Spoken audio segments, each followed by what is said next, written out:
इस वीडियो में हम पढ़ेंगे डिजिटल सिग्नेचर की वर्किंग। रियल वर्ल्ड में क्या होता है, सपोज कि अगर मैं चेक पर साइन करके दे रही हूँ या किसी पेपर पर साइन कर रही हूँ, इट मीन्स कि वो जो साइन किया हुआ चेक है वो ओनर ने ही साइन किया है, किसी और ने साइन नहीं किया।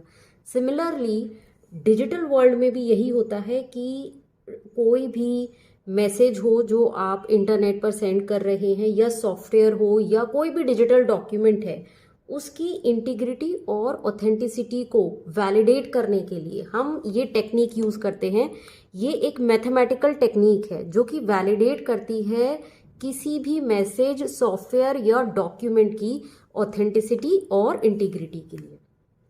या कहिए कि ये क्रिप्टोग्राफिक वैल्यू है जो कि कैलकुलेट होती है मैसेज से और जो सेंड कर रहा है उसकी प्राइवेट की से। और प्राइवेट की सिर्फ और सिर्फ सेंडर के पास होती है। जो पब्लिक की होती है वो पब्लिक होती है, बट प्राइवेट की is owned by the owner और द सेंडर ओनली। सेंडर की प्राइवेट की और सेंडर की पब्लिक की जनरेशन एल्गोरिदम जो है वो जनरेट करते हैं। क्या होता है कि प्राइवेट की का एक पूरा सेट होता है, उसमें से जो ये एल्गोरिदम होती है वो रैंडमली प्राइवेट की को सेलेक्ट कर लेगी और फिर उसी की करस्पॉन्डिंग पब्लिक की को भी सेलेक्ट कर लेती है। तो ये हमारा मैसेज है, मैसेज या प्लेन टेक्स्ट कहिए। उस मैसेज को हैशिंग फंक्शन के थ्रू पास करा। हैशिंग फंक्शन के लिए कई सारी एल्गोरिदम्स हैं, ये मैं पढ़ा चुकी हूँ। कई सारी एल्गोरिदम्स हैं लाइक SHA-1, SHA की भी कई सारी सीरीज है। MD5 पर मैं वीडियो बना चुकी हूँ। तो ये जो हैशिंग एल्गोरिदम्स हैं, इससे ये जनरेट होगा हैश वैल्यू, जिसको हम मैसेज डाइजेस्ट भी कहते हैं। मैसेज डाइजेस्ट पर भी मैंने वीडियो बनाई है separately, you can watch it. तो मैसेज डाइजेस्ट क्रिएट होगा जो कि एक कंप्रेस्ड फॉर्म होता है और ये यूनिक होता है। हर मैसेज का या प्लेन टेक्स्ट का यूनिक मैसेज डाइजेस्ट क्रिएट होगा, और मैसेज से ही मैसेज डाइजेस्ट क्रिएट किया जा सकता है। वन वे होता है, आप इसको रिवर्स नहीं जा सकते कि मैसेज डाइजेस्ट से मैसेज नहीं जनरेट कर सकते हैं। ओके, तो ये हैश वैल्यू जनरेट हो गई। अब इस हैश वैल्यू पर हम एक और एल्गोरिदम लगाएंगे जिसको हम सिग्नेचर एल्गोरिदम कहते हैं। और ये एल्गोरिदम कई सारी होती हैं, जैसे कि RSA, DSA, L-Gamal, EC-DSA etcetera. कई सारी एल्गोरिदम्स होती हैं सिग्नेचर एल्गोरिदम्स। तो RSA एल्गोरिदम आपने लगाई और उसके लिए इस एल्गोरिदम के अंदर दो इनपुट जाएंगे, हैश वैल्यू मैसेज की और सेंडर की प्राइवेट की। इस एल्गोरिदम में अप्लाई होगी RSA एल्गोरिदम में, और आउटपुट क्या आएगा, एक सिग्नेचर या क्रिप्टोग्राफिक वैल्यू आएगी, और वो वैल्यू यूनिक होगी। किसी भी दो डॉक्यूमेंट की या दो हैश वैल्यू की सेम क्रिप्टोग्राफिक या वैल्यू नहीं हो सकती, या सेम सिग्नेचर नहीं हो सकता। सिग्नेचर जो है वो यूनिक होता है। तो ये सिग्नेचर जनरेट हुआ। अब सिग्नेचर और जो ये मेरा मैसेज है, इन दोनों को कंबाइंडली हम सेंड कर देंगे रिसीवर को, जो जिसके पास भी मुझे सेंड करना है। तो ये रिसीवर ने रिसीव करा मैसेज और उससे अटैच्ड सिग्नेचर, क्रिप्टोग्राफिक वैल्यू।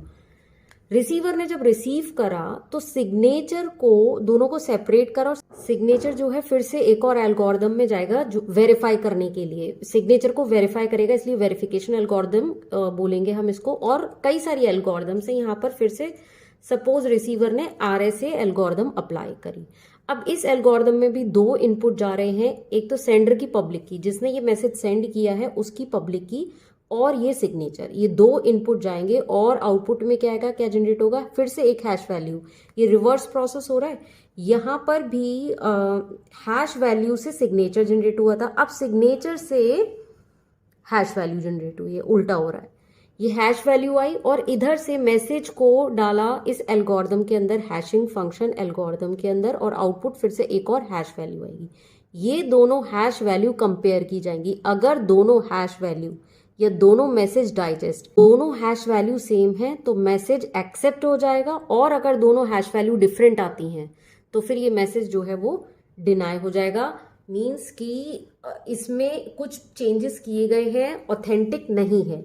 यहाँ पर इस एल्गोरिदम में ऑथेंटिसिटी चेक हो रही है, यहाँ पर ऑथेंटिसिटी प्रूव हो रही है। क्यों? क्योंकि जो पब्लिक की है वो करस्पॉन्डिंग प्राइवेट की है, जो सेंडर है जिसने मैसेज सेंड किया है उसकी प्राइवेट की करस्पॉन्डिंग पब्लिक की है, तो यहाँ पर वही पब्लिक की अप्लाई होगी और ये सिग्नेचर। तो अगर ये हैश वैल्यू और ये दोनों सेम है, इट मीन्स कि ऑथेंटिक डॉक्यूमेंट है। और यहाँ पर इंटीग्रिटी चेक हो रही है कि कोई भी चेंज नहीं हुआ। अगर दोनों हैश वैल्यू सेम आती हैं, it means integrity is maintained. यहाँ पर क्या हो रहा है, एनक्रिप्शन हो रहा है। एनक्रिप्शन, अब एनक्रिप्शन किसका हो रहा है, एनक्रिप्शन किसका हो रहा है, हैश वैल्यू का। मैसेज का डायरेक्टली एनक्रिप्शन नहीं करा। यही डिफरेंस है नॉर्मल मैसेज को एनक्रिप्ट करने के में और डिजिटल सिग्नेचर में, कि हम डायरेक्टली मैसेज को एनक्रिप्ट करते थे, बट यहां पर मैसेज का पहले मैसेज डाइजेस्ट क्रिएट किया, फिर उसकी प्राइवेट की और उस डाइजेस्ट को लेकर सिग्नेचर क्रिएट किया। तो मीन सिग्नेचर जो है हैश वैल्यू से क्रिएट कर रहे हैं और हैश वैल्यू यूनिक होती है। इसका ही रिवर्स प्रोसेस होगा कि सिग्नेचर और सेंडर की पब्लिक की से हैश वैल्यू जनरेट होगी और बाद में मैसेज जनरेट होगा। नेक्स्ट वीडियो में मैं डिस्कस करूंगी डिजिटल सिग्नेचर के एडवांटेजेस, डिसएडवांटेजेस एंड इम्पोर्टेंस।